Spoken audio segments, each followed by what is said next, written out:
నుండి జిల్లా పార్టీ కార్యాలయానికి చేర్చేందుకు జెండా ఊపి వాహనాన్ని ప్రారంభించారు మాజీ మంత్రి పెద్దిరెడ్డి రామచంద్రారెడ్డి. ఈ సందర్భంగా ఆయన మాట్లాడుతూ జగన్ తీసుకొచ్చిన 17 మెడికల్ కాలేజీలను ప్రైవేటు పరం చేయాలని కూటమి ప్రభుత్వం కుట్రలు చేస్తుందని ఆరోపించారు. కోటి సంతకాలు పూర్తయిన తర్వాత గవర్నర్ను కలిసి కోటి సంతకాల సేకరణ ప్రతులు అందజేస్తామని చెప్పారు.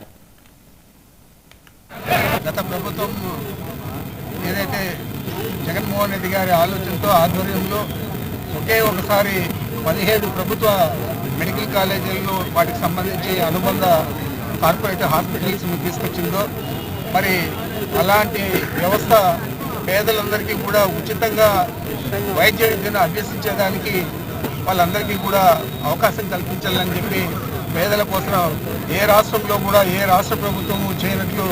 భారతదేశంలోనే ప్రథమంగా జగన్మోహన్ రెడ్డి గారు 17